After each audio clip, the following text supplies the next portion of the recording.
Assalamualaikum warahmatullahi wabarakatuh. Yang terhormat, Bapak Aji Ahmad Rinaldo Fernandes, selaku dosen pengampu mata kuliah Komputasi Statistika kelas B, kami dari kelompok 7 akan mempresentasikan hasil kerja kelompok kami. Saya Nabila Gebi akan membahas tentang materi pertemuan 10, di mana terdapat 5 poin penting. Yang pertama, bedanya general linear model untuk model berpangkat penuh atau regresi dan model berpangkat tidak penuh atau ANOVA.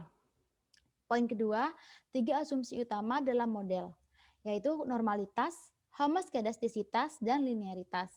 Yang ketiga, 8 asumsi kemungkinan yang akan terjadi, di mana yang pertama, ketiga asumsi terpenuhi, yang kedua asumsi A terpenuhi, asumsi B dan C tidak terpenuhi.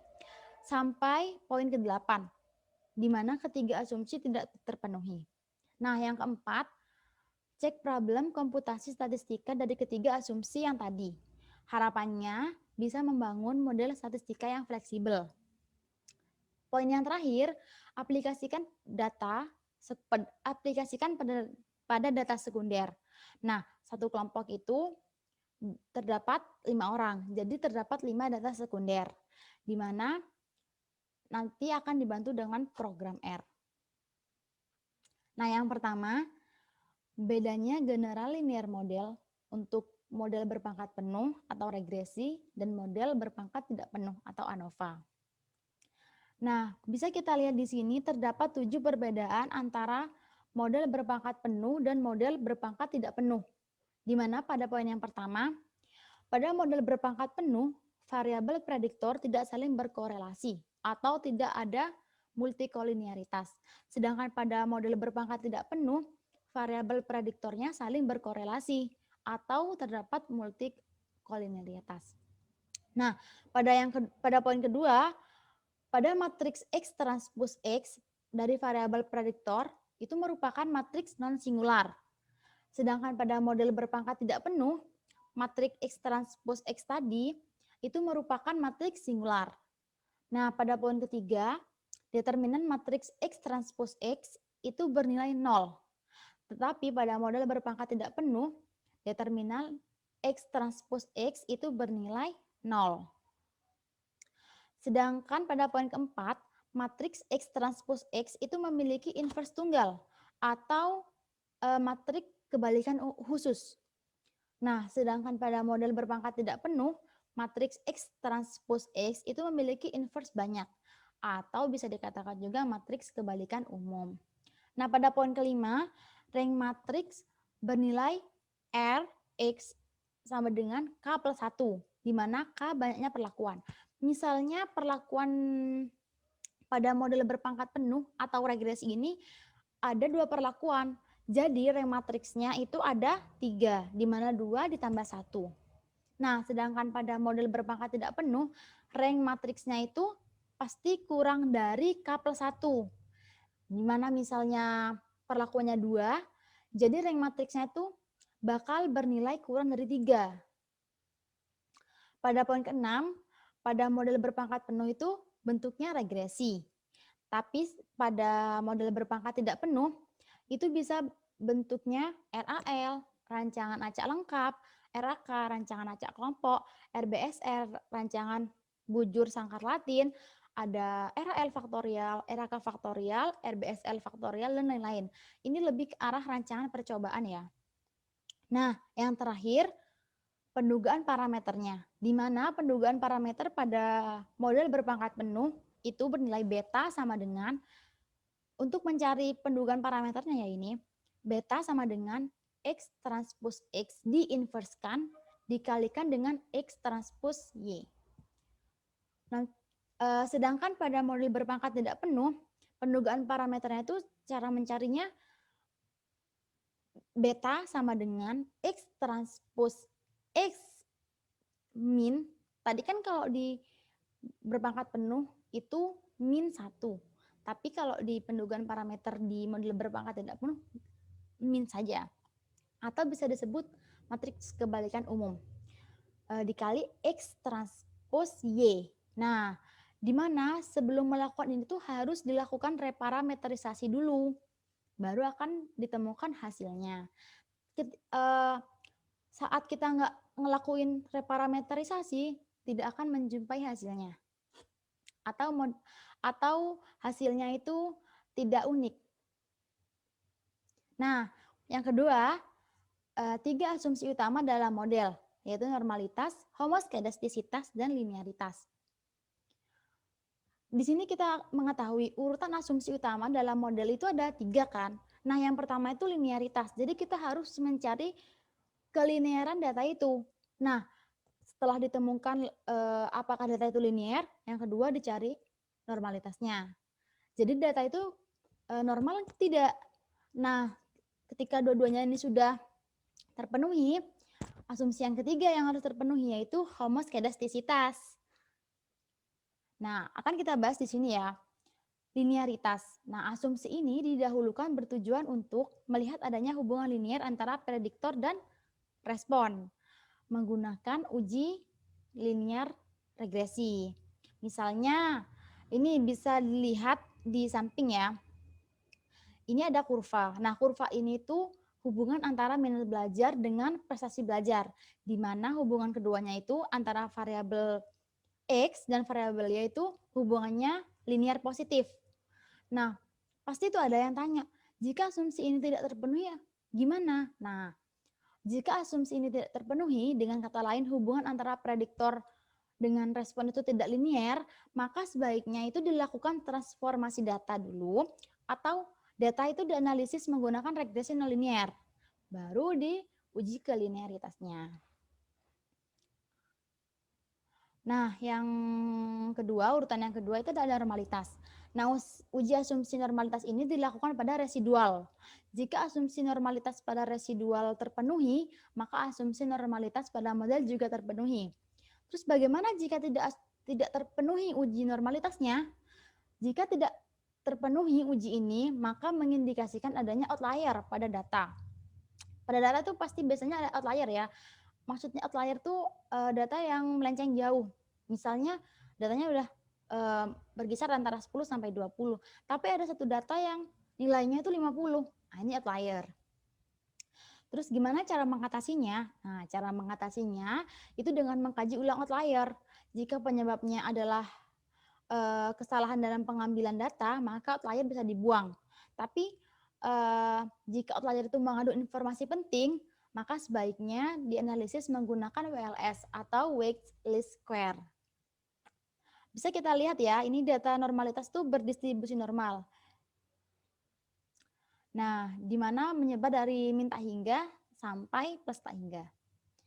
Nah, asumsi yang terakhir itu ada homoskedastisitas.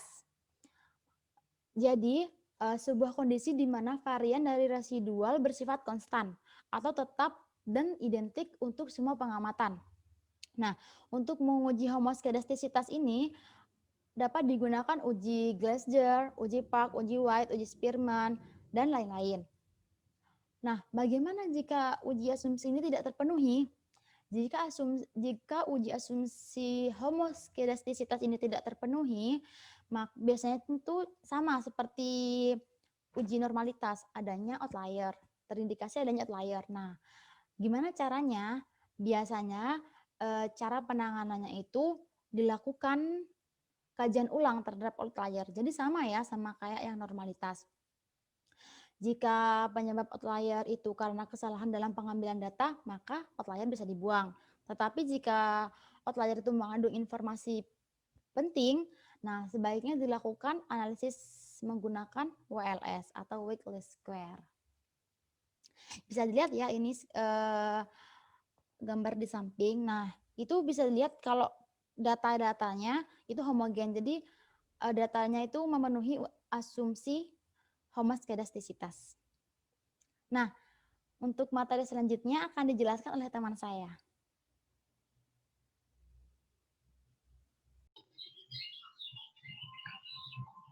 Kemudian saya Aziden ingin melanjutkan untuk yang nomor 3 dengan soal logikanya ada 8 kemungkinan maksimal yang terjadi.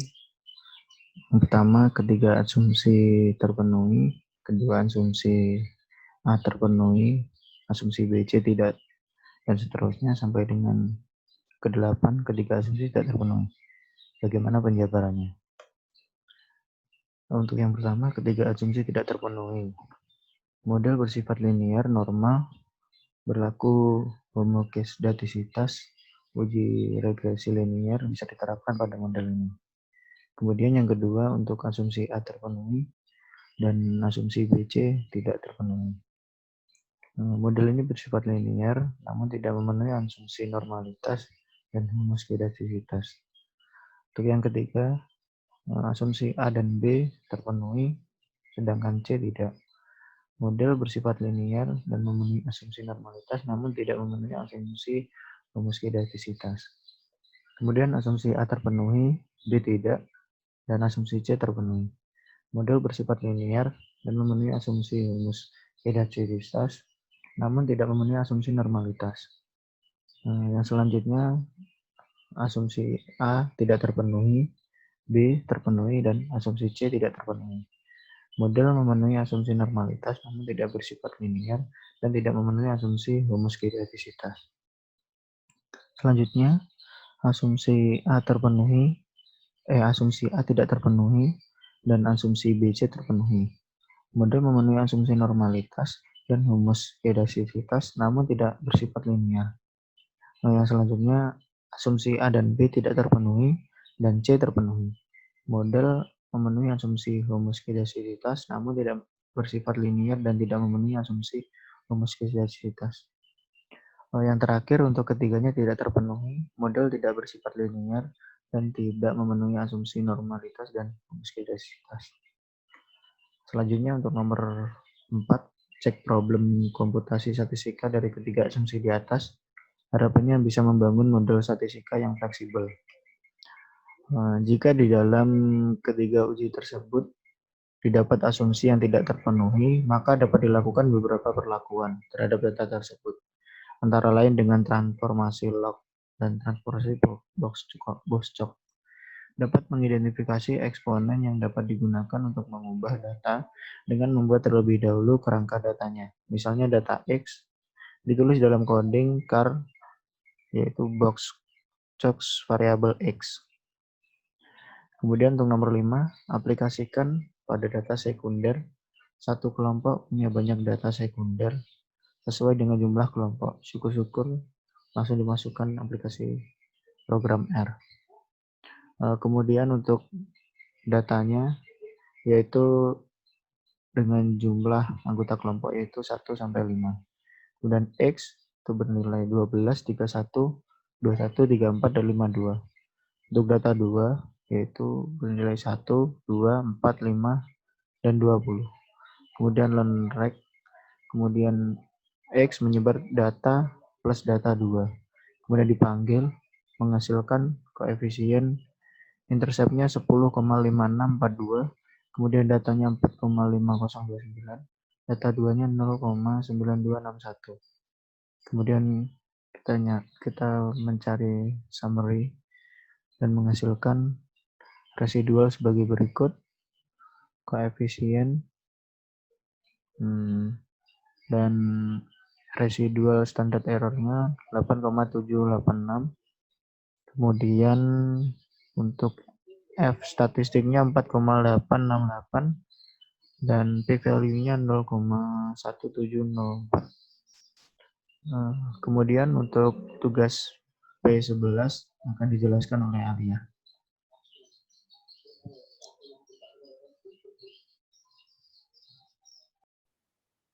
Perkenalkan, nama saya Alia Rahma Pratiwi. Saya akan mencoba menjelaskan jawaban dari tugas P11.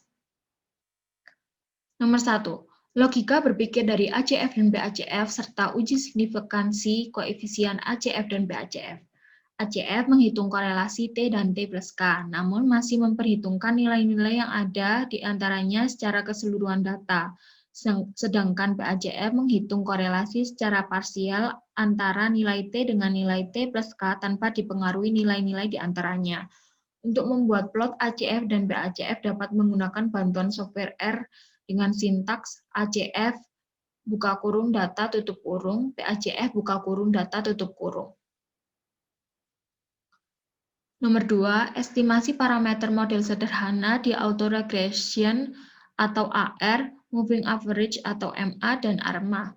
Bagaimana sistem looping dan kondisional dari estimasi parameter tersebut?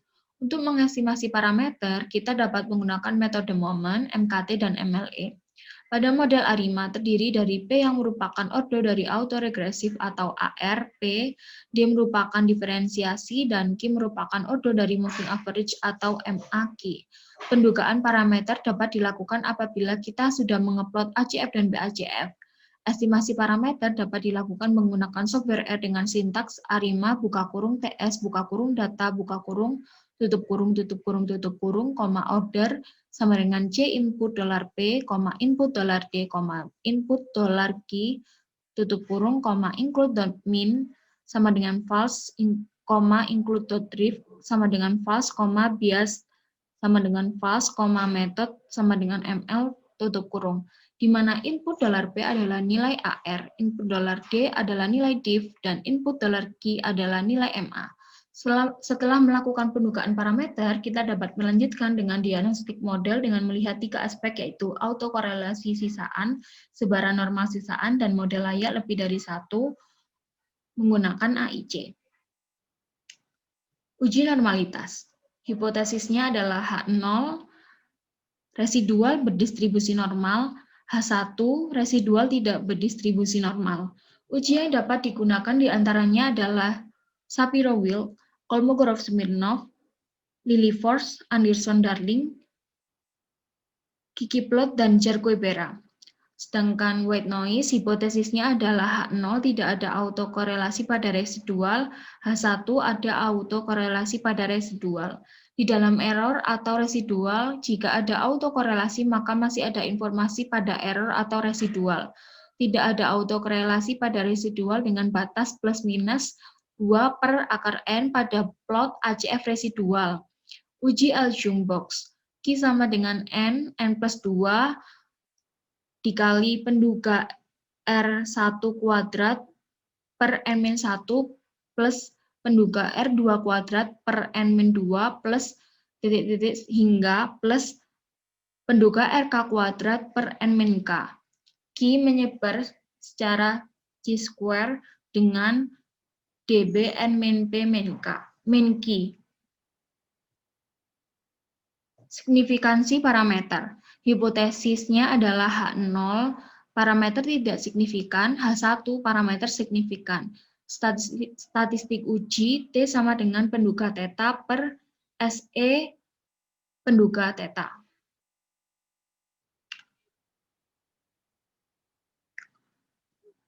Nomor 3, aplikasikan pada data.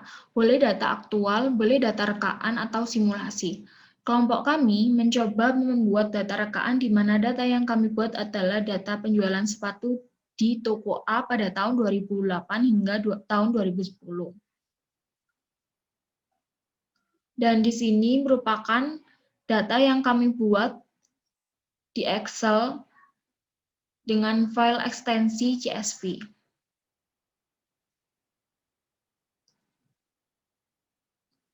Kemudian di sini kami mencoba mengimpor data penjualan sepatu dengan file ekstensi CSV yang kemudian kami definisikan sebagai variabel sepatu. Kemudian kami memanggil variabel sepatu. Dan di sini terlihat output dari input yang sudah kami masukkan. Kemudian kami mencoba untuk mengupload ACF dan BACF dari data hasil penjualan sepatu. Yang pertama, ACF dengan menginputkan ACF buka kurung sepatu tutup kurung, BACF buka kurung sepatu tutup kurung. Dan di sini terlihat plot dari ACF dan BACF hasil penjualan sepatu. Kemudian di sini kami mencoba mendeteksi atau melihat nilai AIC terkecil untuk menentukan model mana yang paling tepat. Di sini kita mencoba untuk membuat 3 model, yakni AR dengan ordo 1, kemudian MA dengan ordo 1, dan ARMA dengan ordo 1, 1. Dari ketiga model tersebut, nilai AIC terkecil adalah sebesar 233,01, di mana nilai AIC terkecil tersebut kita temukan pada model AR dengan ordo 1.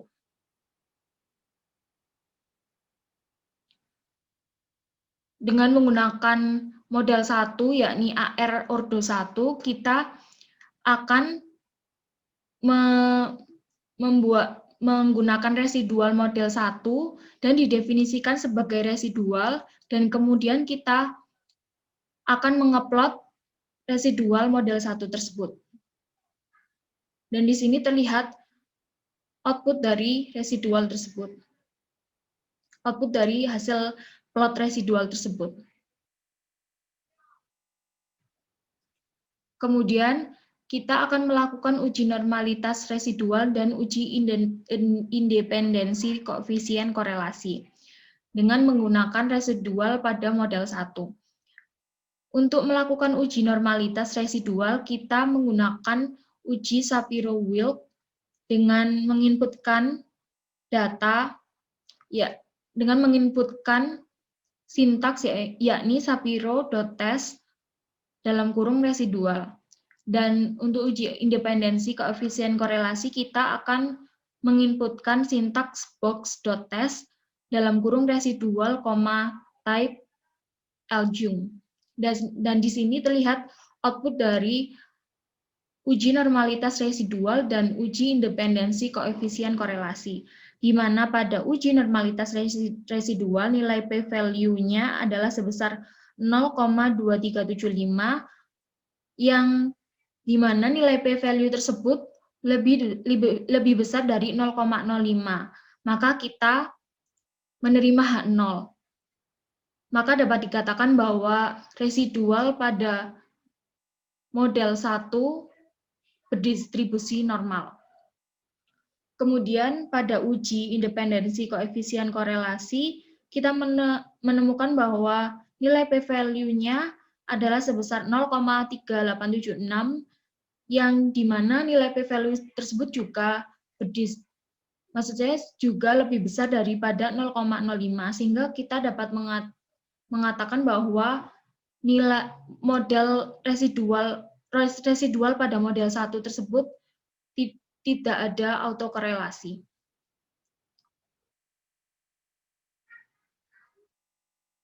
Kemudian di sini sebenarnya kita dapat menentukan model yang paling tepat dengan menggunakan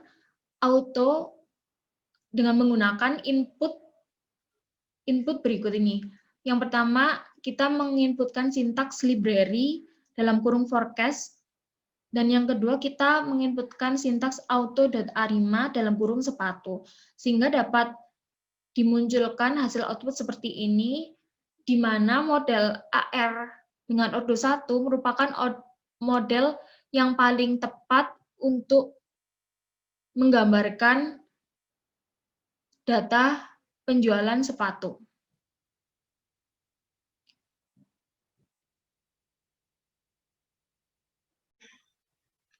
Saya Faris Yukla Robiatul Mas Putra. Di sini saya akan menjelaskan tentang tugas pertemuan ke-12, yaitu tentang analisis regresi variabel dummy dan multiple regression. Nah, pada kali ini pokok bahasan yang akan kita bahas nanti, yang pertama yaitu regresi multivariabel atau regresi berganda. Di mana analisis regresi ini adalah analisis regresi yang jumlah prediktornya lebih dari 1. Pokok bahasan yang kedua yaitu regresi variabel dummy, di mana regresi variabel dummy ini adalah prediktornya berupa data nominal dan ordinal, atau biasa disebut kategorikal. Poin ketiga yaitu kita akan menerapkan pokok bahasan ini pada data. Nah, Yang pertama yaitu di sini saya akan menjelaskan tentang penggunaan analisis regresi. Analisis regresi dalam statistika adalah salah satu metode untuk menentukan hubungan sebab akibat antara variabel prediktor dengan variabel respon. Analisis regresi dibagi menjadi dua jenis. Nah, yang pertama yaitu simple regression atau biasa disebut dengan analisis regresi sederhana. Nah, analisis regresi sederhana ini melibatkan satu variabel prediktor dan satu variabel respon.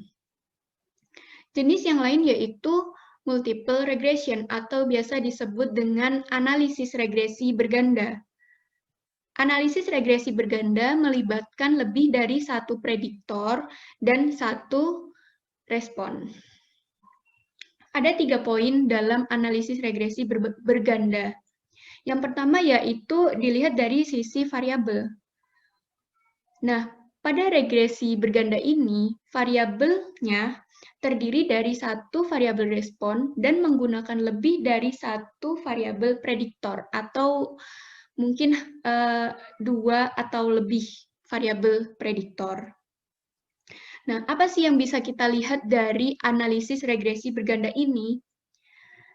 Analisis regresi berganda ini, kita bisa melihat bagaimana pengaruh prediktor terhadap respon secara bersamaan atau biasa disebut simultan, ataupun pada masing-masing prediktor. Dilihat dari estimasinya.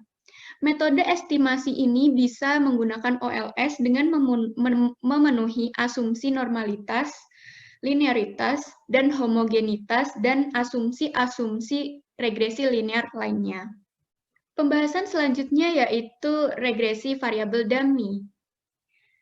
Seperti yang sudah kita ketahui sebelumnya, bahwa analisis regresi linear ini memiliki syarat yaitu variabel respon berupa data kuantitatif atau data kontinu. Nah, sedangkan variabel prediktornya boleh berupa data kuantitatif atau data kualitatif. Nah, pada variabel prediktor yang data kualitatif ini biasa disebut dengan variabel dummy. Nah, analisis regresi menggunakan variabel dummy ini dijelaskan dalam 3 poin. Yang pertama yaitu dilihat dari variabelnya. Variabel dummy adalah prediktor yang berupa data kategori atau biasa berupa data nominal dan ordinal. Nah, misalnya yaitu laki-laki. Nah, jika pada penelitian ini kita memfokuskan pada variabel gender, nah dan kita ini ingin mencari variabel ini adalah perempuan, maka perempuan akan dikasih skor 1 dan laki-laki dikasih skor 0. Nah, adapun estimasi pada regresi variabel dummy ini, metodenya dilakukan seperti analisis regresi pada umumnya. Perbedaannya terletak pada prediktor variabel dummy itu sendiri nanti akan diberi skor 0 atau 1 tergantung dengan kebutuhan penelitian. Selanjutnya yaitu saya akan menjelaskan tentang poin kedua, yaitu estimasi parameter dan uji signifikansi parameter pada analisis regresi multivariat, analisis regresi multiple dengan variabel dummy. Sebut saja DI, itu adalah variabel dummy, di mana DI memiliki nilai 0 dan 1. Dan nilai 0 itu untuk jawaban yang salah dan nilai 1 untuk jawaban yang benar, tergantung pada penelitian. Nah, pemodelan regresi dengan variabel dummy ini diklasifikasikan menjadi 2 pemodelan, yaitu intercept pada dummy dan slope dan dummy pada slope. Selanjutnya yaitu saya akan menjelaskan tentang langkah-langkah bagaimana proses untuk menemukan pemodelan variabel dummy ini. Yang pertama yaitu kita akan melakukan pemodelan dengan variabel dummy. Langkah kedua dan ketiga yaitu kita akan mengklasifikasikan di mana variabel dummy itu bernilai 1 atau 0. Nah, jika variabel dummy itu bernilai 1, maka kita akan memberi skor pada variabel D1 itu sebesar 1, sehingga diperoleh model seperti yang tertera pada slide. Kemudian uji signifikansi. Yang pertama yaitu uji signifikansi secara simultan, di mana hipotesisnya berbunyi tidak ada perbedaan antara beta pendugaan satu dengan yang lainnya. Sedangkan hipotesis 1 atau hipotesis alternatif berbunyi setidaknya ada satu beta yang tidak sama dengan 0 atau berbeda dengan yang lainnya. Statistik uji yang digunakan yaitu F-hitung, di mana F-hitung ini dapat dicari dengan rumus JKR per P dibagi dengan JKG per N min P min 1. Uji signifikansi selanjutnya yaitu uji parsial. Hipotesisnya berbunyi beta duga K sama dengan 0 dan hipotesis 1 berbunyi beta K tidak sama dengan 0. Adapun statistik uji yang kita gunakan yaitu T-hitung sama dengan beta duga I atau beta duga pada beta duga tertentu dibagi dengan galat beta duga itu. Selanjutnya yaitu penerapan menggunakan data dengan aplikasi R. Tahap yang pertama yaitu persiapan data. Di sini kita menggunakan data yang diambil dari file Excel yang sudah diolah sedemikian rupa di mana variabel dummy telah dikonversi menjadi skor 0 dan 1. Nah, pada data terlihat ada 8 prediktor dan 4 diantaranya adalah variabel dummy. Nah, selanjutnya yaitu input pada R, di mana ini adalah input R persiapan data pada tahap persiapan data dan estimasi parameter. Inputnya sudah sama seperti yang tertera pada slide. Di mana untuk estimasi parameternya kita menggunakan package LM-test dengan LM itu adalah linear model. Begitu. Ada uji asumsi normalitas, uji homoskedastisitas, uji autokorelasi, dan uji multikolinearitas. Di mana uji normalitas ini kita menggunakan Shapiro-Wilk test dan Kolmogorov-Smirnov test. Sedangkan uji homoskedastisitas kita menggunakan BP test atau Bruce-Pagan test dan NCV test. Sedangkan uji autokorelasinya kita menggunakan Durbin-Waston test dan uji multikolinearitas kita menggunakan FIF. Sehingga dari penjelasan-penjelasan yang tadi dapat ditarik kesimpulan bahwa analisis regresi dengan variabel dummy digunakan untuk analisis di mana terdapat variabel prediktor dengan sifat data kategorikal. Adapun untuk cara estimasinya dan uji signifikansinya beserta asumsinya sama seperti analisis regresi pada umumnya. Sekian penjelasan saya tentang tugas pertemuan ke-12. Kurang lebihnya mohon maaf dan terima kasih.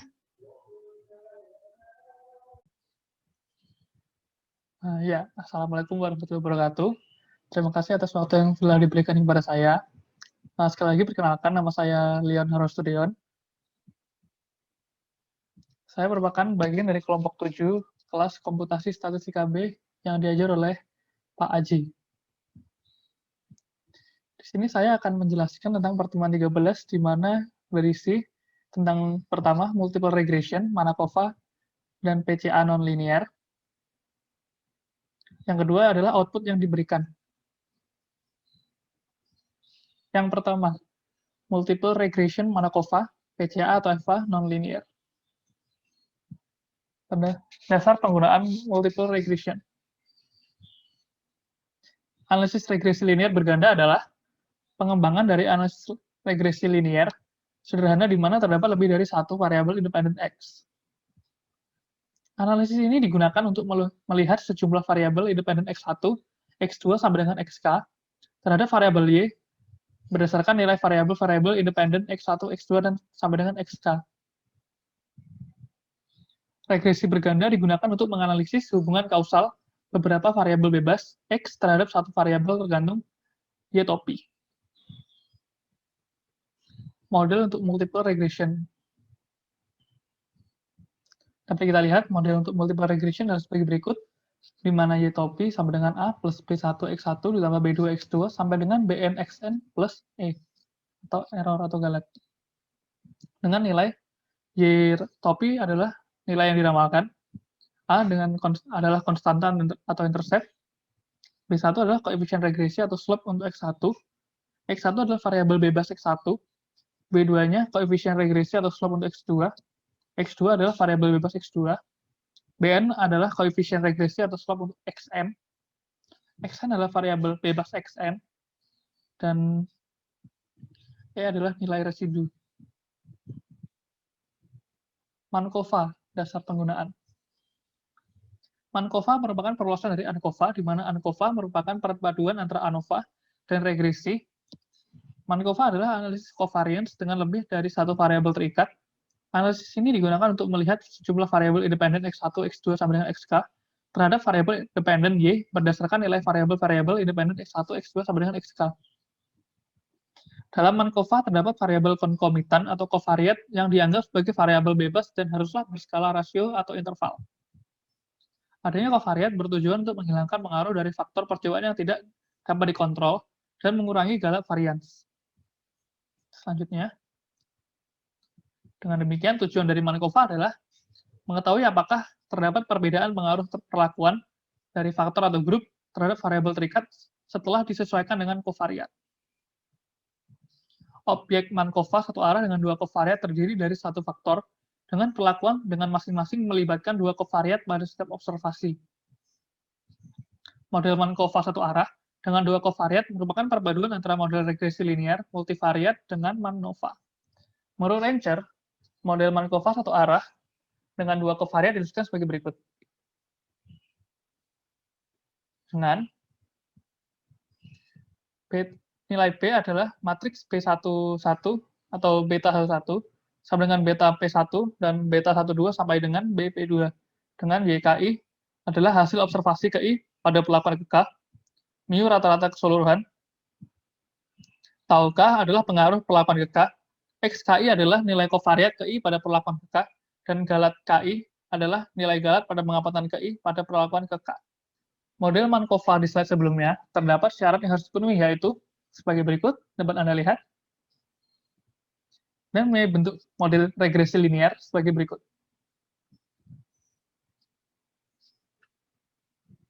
Prosedur pengujian Markova. 1. Pengujian asumsi Markova.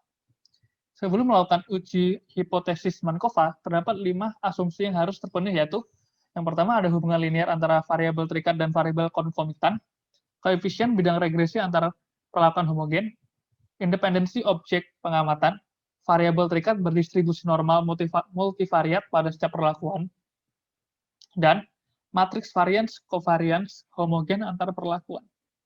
Yang kedua, pengujian hipotesis uji Markova dengan statistik uji Wilks lambda. Setelah semua asumsi Markova terpenuhi, selanjutnya dilakukan pengujian hipotesis uji Markova. Hipotesis uji Markova adalah dengan H0 sebagai berikut, dan hasil satunya sebagai berikut. Dengan statistik uji Wilks lambda sebagai berikut. Dapat Anda lihat perhitungan tersebut di layar. Jika nilai sigma kurang dari alfa, maka H0 ditolak. Hal ini berarti terdapat pengaruh perlakuan terhadap variabel terikat yang diamati setelah disesuaikan dengan variabel konkomitan. Yang ketiga, uji post hoc Markova dengan prosedur Bryan-Paulson atau BP. Jika hipotesis uji hipotesis Markova menunjukkan hipotesis H0 diterima, yang berarti tidak ada pengaruh perlakuan terhadap variabel. Setelah disesuaikan dengan variabel konkomitan, maka pengujian Markova telah selesai.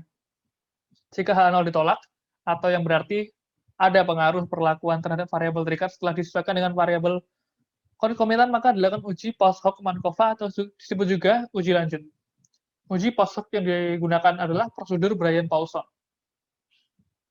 Prosedur Bryan-Paulson merupakan generalisasi dari metode uji Turkey HST. Uji post hoc pada Markova sama dengan pada ANCOVA, yaitu dengan melakukan uji post hoc pada setiap variabel terikat. Hipotesis pada uji post hoc ini adalah rata-rata populasi setelah disesuaikan dengan covariat variabel terikat ke J pada perlakuan ke K dan ke L tidak berbeda secara signifikan, dan H1-nya rata-rata populasi setelah disesuaikan dengan covariat variabel terikat ke J pada perlakuan ke K dan ke L berbeda secara signifikan. Statistik uji post hoc Markova satu arah dengan dua covariat adalah sebagai berikut, dapat kita lihat di layar. Dengan keterangan perhitungan yang sebagai berikut, di mana Y rata-rata JK adalah rata-rata variabel terikat ke J setelah disesuaikan dengan covariat pada perlakuan ke K. YJL adalah rata-rata variabel terikat ke J setelah disesuaikan dengan covariat pada perlakuan ke L. KHT KGJ adalah kuadrat tengah dalam dari covariance pada variabel terikat ke J. XX adalah matriks jumlah kuadrat dan hasil kali silang galat pada covariat. DKL, matriks kolom selisih antara covariat pada perlakuan ke K dan ke L. N adalah ukuran sampel dalam perlakuan. Y rata-rata JK adalah rata-rata variabel terikat ke J pada perlakuan ke K. X rata-rata JK1, rata-rata covariat ke 1, variabel terikat ke J pada perlakuan ke K. X rata-rata J1 adalah rata-rata covariat ke 1, variabel terikat ke J. Beta J1 adalah koefisien regresi X rata-rata J1. X rata-rata JK2 adalah rata-rata covariat kedua variabel terikat ke J pada perlakuan ke K. X rata-rata J2 adalah rata-rata covariat kedua variabel terikat ke J. Beta J2 adalah koefisien regresi X rata-rata J2. Ini adalah kriterianya. Kriteria keputusan H0 ditolak jika BP kurang dari BP A titik koma HN dikurangi H dikurangi 2. Yang artinya rata-rata variabel terikat ke J pada perlakuan ke K dan ke L berbeda secara signifikan. PCA. Dasar penggunaan. Analisis komponen utama atau principal component analysis adalah analisis multivariat yang mentransformasi variabel-variabel asal yang saling berkorelasi menjadi variabel-variabel baru yang tidak saling berkorelasi dengan mereduksi sejumlah variabel tersebut sehingga mempunyai dimensi yang lebih kecil, namun dapat menerangkan sebagian besar keragaman variabel aslinya. Pada dasarnya, analisis komponen utama atau PCA bertujuan menerangkan struktur varians-covariance melalui kombinasi linear dari variabel-variabel. Secara umum, analisis komponen utama bertujuan untuk mereduksi data dan menginterpretasikannya. Meskipun dari P buah variabel asal dapat diturunkan menjadi P buah komponen utama untuk menerangkan keragaman total sistem P, namun seringkali keragaman total itu dapat diterangkan secara memuaskan oleh sejumlah kecil komponen utama. Misal, oleh K buah komponen utama di mana K kurang dari P atau K lebih kecil dari P. Dalam hal ini, K buah komponen utama adalah dapat menggantikan P buah variabel asal. Analisis komponen utama seringkali dilakukan tidak saja merupakan akhir dari suatu pengolahan data, tetapi juga merupakan tahap atau langkah antara dalam kebanyakan penelitian yang bersifat lebih besar. Sebagai misal dalam analisis regresi komponen utama, maka analisis komponen utama akan merupakan tahap antara karena komponen utama dipergunakan sebagai input dalam membangun analisis regresi. Demikian pula dalam analisis cluster, komponen utama dipergunakan sebagai input untuk melakukan pengelompokan. Antar komponen utama tersebut tidak berkorelasi dan mempunyai variasi yang sama dengan akar ciri dari sigma. Akar ciri dari matriks dalam peragam sigma merupakan varians dari komponen utama Y, sehingga matriks peragam dari Y adalah sebagai berikut, di mana sigma adalah matriks dengan matriks identitas, di mana di matriks identitas tersebut yaitu satunya diganti dengan lambda 1. Total keragaman variabel asal akan sama dengan total keragaman yang diterangkan oleh komponen utama, yaitu sebagai berikut. Penyusutan dimensi dari variabel asal dilakukan dengan mengambil jumlah kecil komponen yang mampu menerangkan bagian besar keragaman data. Apabila komponen utama yang diambil sebanyak X komponen, di mana X kurang dari P, maka proporsi dari keragaman total yang bisa diterangkan oleh komponen utama ke I adalah sebagai berikut. Lambda I dibagi dengan lambda 1 sampai dengan lambda P, di mana I adalah 1, 2, sampai dengan P. Penurunan komponen utama dari matriks korelasi dilakukan apabila data sudah terlebih dahulu ditransformasikan ke dalam bentuk baku, Z. Transformasi ini dilakukan terhadap data yang satuan pengamatannya tidak sama. Bila variabel yang diamati ukurannya pada skala dengan perbedaan yang sangat lebar atau satuan ukuran yang tidak sama, maka variabel tersebut perlu dibekukan atau standardize. Variabel baku Z didapat dari transformasi terhadap variabel asal dalam matriks berikut. Dan ini adalah keterangannya.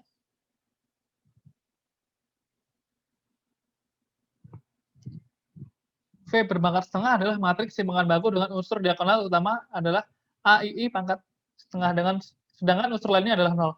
Inilah harapan E, Z sama dengan 0 dan keragamannya adalah sebagai berikut. Komponen utama dari Z dapat ditentukan dari vektor ciri yang didapat melalui matriks korelasi variabel asal P. Untuk mencari akar ciri dan menentukan vektor pembuatannya sama seperti pada matriks sigma. Sementara trace matriks korelasi P akan sama dengan jumlah P variabel yang dipakai.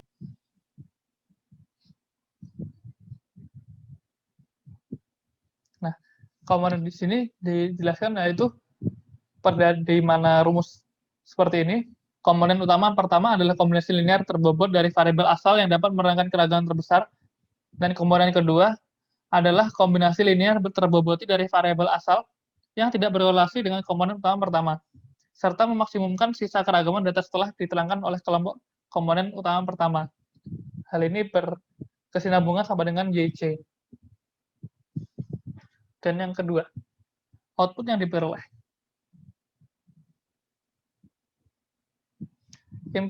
Input sintaks di samping digunakan untuk memperoleh model estimasi parameter uji signifikansi dan lain-lain. Jadi input yang kita gunakan adalah sebagai berikut. Dapat Anda lihat dulu. Dapat output seperti berikut. Dari output di samping dapat disimpulkan bahwa estimasi parameter beta 0 sama dengan 22,2075, beta 1 sama dengan 3,5345, beta 2 sama dengan 0,3198, dan beta 3-nya sama dengan min 4,254. Dengan model multiple regresi sebagai berikut. Y-topi sama dengan 22,2075 ditambah 3,5345x1 ditambah 0,3198x2 dan dikurangi 4,254x3. Dan dapat dilihat dari p-value di output tersebut bahwa variabel x2 sangat signifikan terhadap variabel y. Output dari MANOVA. Dari output dapat disimpulkan bahwa dari p-value dapat disimpulkan bahwa variabel y signifikan. Dan ini merupakan output dari PCA. Sekian presentasi dari kelompok 7. Apabila ada salah kata dan kurangnya kami mohon maaf. Terima kasih telah memberikan waktu kepada kami. Wassalamualaikum warahmatullahi wabarakatuh.